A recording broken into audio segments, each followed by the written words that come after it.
जय हिंद दोस्तों, स्वागत है आप सभी का आपके अपने YouTube चैनल जैकपुर पे। तो आज का ये वीडियो जो है वो काफ़ी इम्पॉर्टेंट है सभी के लिए। देखिए, आप अगर लड़की हैं, गर्ल हैं, छात्रा हैं तो आपके लिए ये वीडियो है। और आपकी बहन अगर है घर में, कोई छोटी बहन है, बड़ी बहन है, तो आपके लिए भी ये इम्पॉर्टेंट है। अजीम प्रेमजी स्कॉलरशिप 2006 के बारे में हमने एक वीडियो बनाई थी जिस पर काफ़ी सारे कमेंट आने लगे, काफ़ी कन्फ्यूज़न होने लगा। फिर मैंने सोचा कि चलो डिटेल में एक वीडियो बना देता हूं जिससे आपकी सारी समस्याएं जो है वो ख़त्म हो जाएगी। मेरे व्हाट्सअप नंबर पे भी बहुत सारे मैसेज आने लगे कि भैया ये बता दो, गुरुजी ये बता दो। तो अब मैं एक ही वीडियो बनाऊंगा और इसमें मैं सारे डिटेल्स आपको दे दूंगा। भाई 30,000 रुपया हर साल कोई नहीं देगा। मेरा पर्सनल एक्सपीरियंस है, मेरे खुद के गाँव की 4 लड़कियाँ जो है अगले साल जो है ये स्कॉलरशिप उठा चुकी है। सोचो 30,000 रुपये अगर किसी को मिल जाता है पढ़ने के लिए तो कितनी बड़ी मदद है ना।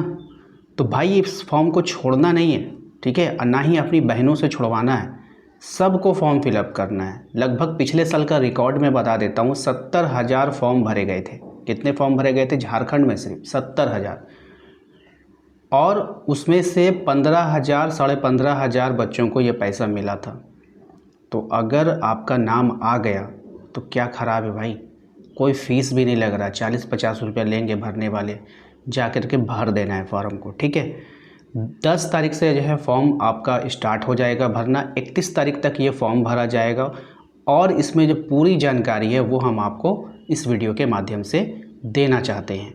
वीडियो को एक लाइक ज़रूर कर दीजिएगा और सभी के साथ शेयर कर दीजिएगा। और अगर आपके छोटे भाई बहन पढ़ते हैं, बीए तक के जितने भी छात्र हैं, तो आप लोग जो है हमारे इस चैनल को सब्सक्राइब कर लीजिएगा, ठीक है। खास करके लड़कियां हैं, अगर बीए में एडमिशन है उनका, तो उनके लिए तो ये वीडियो है ही। फुल डिटेल्स आपको इस वीडियोस में जानकारी मिलेगी, कौन फॉर्म भर सकता है, कौन नहीं भर सकता है। तो चलिए स्टार्ट करते हैं। तो देखिए, ये जो फॉर्म भरा जा रहा है ये बिहार झारखंड दोनों में भरा जा रहा है, ठीक है। तो सबसे पहले आप लोग कन्फ्यूज़न में निकाल देंगे। अगर कोई बिहार की छात्रा है, अगर वो सोच रही है कि मैं नहीं भर पाऊंगी, तो ऐसा बिल्कुल भी नहीं है। अगर आप बिहार की भी छात्रा हैं तो आप भी फॉर्म भर सकते हो, ठीक है।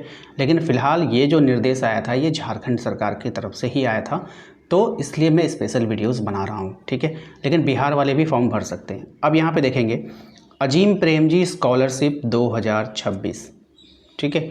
तो अजीम प्रेमजी स्कॉलरशिप 2026 झारखंड सरकार ने कॉलेजों को दिए गए जागरूकता अभियान चलाने के निर्देश। कॉलेजों को दिए जागरूकता अभियान, यानी कि झारखंड सरकार, ये स्कॉलरशिप प्राइवेट स्कॉलरशिप है, लेकिन इसमें कौन इंटरेस्ट ले रहा है? झारखंड सरकार इंटरेस्ट ले रही है कि भाई सबको बताओ, सबको बोलो फॉर्म भरने के लिए। क्यों? क्योंकि सरकार जानती है कि पैसे मिलते हैं, यहाँ पे कोई भी धोखाधड़ी नहीं होता है। और अमाउंट इतना ज़्यादा है कि सरकार भी इतना अमाउंट नहीं देती है। बात समझ में आया?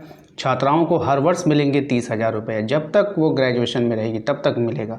तो आप हमें ये बताओ कि इतना पैसा कौन देता है भाई? कोई देता है? नहीं देता है। इसीलिए झारखंड सरकार ने खुद कहा सारे कॉलेजों को जानकारी फैलाओ, जानकारी दो इस फॉर्म के बारे में सबको। कोई भी प्राइवेट चीज़ में सरकार इन्वॉल्व हो रही है तो सोचो कहीं ना कहीं सच्चाई है, तभी ना। अब मेरे खुद के गांव की 4 लड़कियां जो है वो पैसे ले चुकी है, ठीक है। आओ देखो, आर्थिक रूप से कमज़ोर परिवारों की छात्राओं को उच्च शिक्षा के लिए प्रोत्साहित करने के उद्देश्य से अजीम प्रेमजी फाउंडेशन ने अजीम प्रेमजी स्कॉलरशिप 2026 की शुरुआत की है। यानी कि ये बात स्पष्ट हो चुकी है कि ये जो स्कॉलरशिप है वो केवल और केवल छात्राओं के लिए है। और अभी आगे चल के पता चलेगा कि कौन सी छात्राओं के लिए है। देखिए, इस योजना के तहत पात्र छात्राओं को प्रति वर्ष 30,000 की आर्थिक सहायता दी जाएगी। प्रति वर्ष 30,000 की आर्थिक सहायता दी जाएगी, ठीक है, जिससे वे स्नातक किसको बोलते हैं? ग्रेजुएशन को, या डिप्लोमा की पढ़ाई बिना आर्थिक बाधा के पूरी कर सकें। झारखंड सरकार के उच्च एवं तकनीकी शिक्षा विभाग ने इस योजना का व्यापक प्रचार प्रसार सुनिश्चित करने के लिए राज्य के सभी विश्वविद्यालय एवं कॉलेजों को आवश्यक निर्देश जारी किए गए हैं, ठीक है। इतना आपको समझ में आ गया? अभी पूरा डिटेल समझ में आएगा, कुछ भी आपका छूटेगा नहीं। और अगर गलती से कुछ छूट भी गया तो आप हमारे व्हाट्सएप पे मैसेज कर सकते हैं, आप हमें कमेंट कर सकते हैं। देखिए आगे क्या लिखा है कि उच्च शिक्षा निदेशक द्वारा जारी निर्देश के अनुसार सभी सरकारी विश्वविद्यालय के रजिस्ट्रारों से कहा गया है कि वे अपने संबद्ध एवं अंगीभूत कॉलेजों तथा योजना की जानकारी पहुंचाएं। यानी कि इस योजना को अपने अपने कॉलेज तक पहुंचाइए। कॉलेजों में जागरूकता अभियान चलाया जाएगा। सोचिए कितना सरकार जो है एक्टिव है इस योजना के तहत। नोटिस बोर्ड पर सूचना प्रदर्शित की जाएगी तथा पात्र छात्राओं को आवेदन के लिए प्रेरित किया जाएगा। बात समझ में आया? पात्र का मतलब समझ रहे हैं, यानी कि जिनका अभी पता चलेगा आपको पूरा क्वालिफिकेशन इसके बारे में, ताकि अधिक से अधिक छात्राएं इस योजना का लाभ उठा सकें। भाई आज के डेट में ना आपको कोई 1 रुपया, आपका जो रिश्तेदार है ना वो आपको 1 रुपया ना दे आपको पढ़ने के लिए कि पढ़कर आप आगे बढ़ जाओगे, तो इतनी बड़ी स्कॉलरशिप अगर आपके नसीब में होगा, आपके किस्मत में होगा, तो आपको ज़रूर मिलेगा। तो फॉर्म को तो ज़रूर फिलअप करना है। चलिए अब मेन पॉइंट पर आ चुके हैं कि कौन कर सकता है आवेदन। ये बात आपके शुरू से मन में होगा, आप वीडियोस जब से देख रहे होंगे, भैया मैं कर सकती हूँ या नहीं कर सकती हूँ, गुरुजी मैं कर सकती हूँ या नहीं कर सकती हूँ। तो चलो अब पता चलेगा कि इसको आवेदन कौन करेगा। देखिए इस स्कॉलरशिप के लिए केवल छात्राएं आवेदन कर सकती है। छात्राएं का मतलब लड़कियां, ठीक है, जो निम्नलिखित शर्तों को पूरी करती हो। अब इसके लिए क्या क्या कंडीशन है। कंडीशन नंबर 1, 10वीं एवं 12वीं सरकारी स्कूल कॉलेज से नियमित छात्रा के रूप में उत्तीर्ण हो। पहली बात, कमेंट आता है कि भैया मैंने 10वीं प्राइवेट से किया है, 12वीं सरकारी से किया है, नहीं चलेगा। 10वीं एवं 12वीं दोनों सरकारी स्कूल से होना चाहिए, ठीक है, पहली बात। और आप लोग जो है 2026 में अगर आपने एडमिशन लिया है, वो हम बाद में बात करेंगे, पहले इसको क्लियर कर देते हैं। 10वीं और 12वीं सरकारी स्कूल या फिर कॉलेज से नियमित छात्रा के रूप में उत्तीर्ण हो। देखिए यहाँ पे नियमित वर्ड इस्तेमाल किया गया है। कभी कभी होता है ना कि लोग जो है एडमिशन ले लेते हैं, अटेंडेंस नहीं होता है, वो अनियमित में आ जाते हैं। नियमित मतलब रेगुलर स्टूडेंट्स होना चाहिए, ठीक है, बात समझ में आई कि नहीं। और मैं बता देना चाहता हूँ जितनी भी सरकारी स्कूलें होती है वो नियमित ही होती है, ठीक है। आइए अब यहाँ पर मैं बात करता हूँ शैक्षणिक सत्र। दूसरा सत्र देखिए, शैक्षणिक सत्र 26-27 में, यानी कि इस साल जो में मान्यता प्राप्त कॉलेज विश्वविद्यालय में स्नातक में 2 से 5 वर्ष के डिप्लोमा पाठ्यक्रम के प्रथम वर्ष में नियमित प्रवेश लिया हो। यानी कि मैं आप लोगों को बता देना चाहता हूं कि आप लोगों का 2026 में अभी जो इंटर पास किए आप, रिजल्ट आया आपका, रिजल्ट आने के बाद आपने ग्रेजुएशन में एडमिशन ले लिया है सेमेस्टर 1 में। ध्यान रखिएगा, जिसका भी एडमिशन सेमेस्टर 1 में हुआ है वही इस फॉर्म को भरेंगे, सेमेस्टर 2 वाले नहीं, सेमेस्टर 3 वाले नहीं। बात समझ में आया कि नहीं। 26-27 में, ठीक है, ओके, 26 से 27 में मान्यता प्राप्त कॉलेज में, तो जिसका अभी न्यू एडमिशन हुआ है उसके लिए है। बात समझ में आया। और यहाँ पे देखिए ऐसा नहीं कि सिर्फ ग्रेजुएशन, अगर आप कोई डिप्लोमा में भी एडमिशन लिए तो आप भी ये फॉर्म भरेंगे। अच्छा, बिहार झारखंड सहित फाउंडेशन के द्वारा निर्धारित पात्र राज्यों एवं केंद्र शासित प्रदेशों के निवासी हो।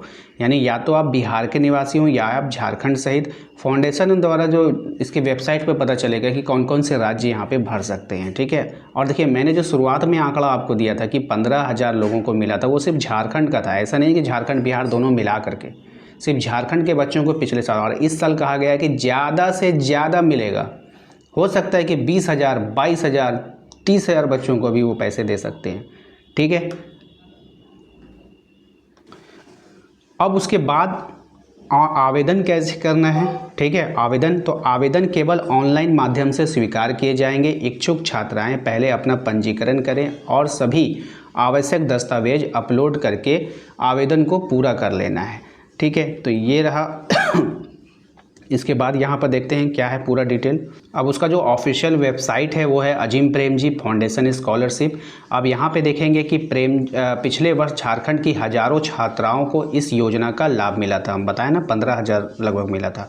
इस वर्ष भी राज्य सरकार और अजीम प्रेमजी फाउंडेशन का लक्ष्य है कि अधिक से अधिक पात्र छात्राएं उच्च शिक्षा के लिए इस आर्थिक सहायता का लाभ उठाएं और आर्थिक कठिनाइयों के कारण उनकी पढ़ाई बीच में नहीं रुके।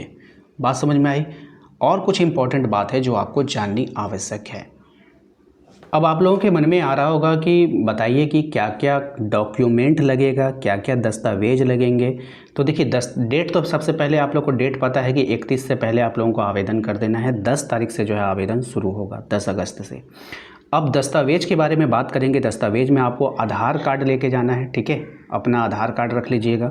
10वीं एवं 12वीं का मार्कशीट आपको रखना है। मार्कशीट समझते हो ना, जिसमें अंक पत्र, जिसमें आपका नंबर छपा होता है, उसको मार्कशीट बोलते हैं। कॉलेज प्रवेश का प्रमाण पत्र, आप जब अपने कॉलेज में नाम लिखवाया उसका प्रमाण पत्र होगा आपके पास, रिसीविंग होगा, ठीक है, वो रख लीजिएगा। बैंक खाता का विवरणी, ठीक है, बैंक खाता का विवरण, ये सब आप नोट करते चलिए। बैंक खाता का विवरण, पासपोर्ट साइज फ़ोटो आपको अपने पास रखना है। और उसके बाद मेरे अकॉर्डिंग अभी इतना ही आपको देना है, ठीक है, मेरे अकॉर्डिंग अभी आपको इतना ही देना है। और इसके अलावा अगर कुछ मांग लेता है तो आप एक काम कीजिएगा ना, अपने फाइल में सारा कुछ लेके चले जाइएगा, ठीक है, लेकिन मेरे अकॉर्डिंग इतना ही आपको लेके जाइएगा, आपका काम हो जाएगा। एक कमेंट बार बार हर लड़कियों का आया है कि बताइए भैया कि हम जनरल कैटेगरी से आते हैं, किस में आते हैं, जनरल कैटेगरी में आते हैं, क्या हम भर सकते हैं। देखो बाबू, आप लड़कियां हो, और लड़कियां चाहे जनरल की हो, चाहे SC ST हो, चाहे OBC हो, सबको छूट मिलता है। लड़कियों को स्पेशल कैटेगरी में ही रखा गया है। आप लड़कियां हो, आप ऑलरेडी छूट के मतलब कि अधिकारी हो, आपको मिलेगा ही मिलेगा, ठीक है। तो लड़कियां तो टेंशन बिल्कुल भी ना लो, आप लड़की हो यही बहुत बड़ी बात है, ठीक है। तो आप फॉर्म भर सकते हो। समझ में आई बात को। चलिए, उम्मीद करते हैं कि आप लोगों को इस पूरे वीडियो से काफ़ी ज़्यादा सहयोग मिला होगा, मोटिवेशन मिला होगा। आप भी भरिए, अपने दोस्तों को भी भरवाइए, क्योंकि होता क्या है कि अगर 1 लाख फॉर्म भरे जाएंगे तो उसमें से 20-30 हज़ार बच्चों को मिलेगा। अगर मान लीजिए कि आपने भी भरा, आपकी सहेली ने भी भरा, हो सकता है कि आपको मिल जाए, आपकी सहेली को ना मिले, या आपकी सहेली को मिल जाए, आपको ना मिले। तो इससे क्या होता है ना, एक दूसरे का भला हो जाता है कि तुमने मेरा फॉर्म भरवाया, देखो आज तुम्हारी वजह से मेरे पास 30,000 रुपया। तो ऐसी कोई लड़की जो आर्थिक रूप से गरीब है, कमज़ोर है, उसको सपोर्ट कीजिए आप लोग, ठीक है। देने वाला तो देखो, हम लोग भले ही कितने ही एजुकेशन में जुड़े हुए हैं, लेकिन देने वाला कौन है, ऊपर वाला, ठीक है। तो हमारी जेब से थोड़ी ना जा रहा है। हाँ, तो कोई भी अगर है आपके नज़र में, आपकी बहन, आपकी सहेली, तो प्लीज़ उसको सपोर्ट करें, उनको बताएं। और 10 तारीख के बाद 31 अगस्त से पहले उनको कैफ़े में ले जा कर के उसका ऑनलाइन फॉर्म को सबमिट करवाएं। तो वीडियो को लाइक करके शेयर कर दें सभी के साथ। मिलते हैं नेक्स्ट अगले वीडियो में। और जाते जाते मैं एक बात और कहूँगा, अगर आप या आपके छोटे भाई बहन कोई भी अगर स्टूडेंट्स हैं तो चैनल को सब्सक्राइब करके उनको भेज दीजिए उनके पास, ठीक है। चलिए, मिलते हैं नेक्स्ट अगले वीडियो में। Thank you.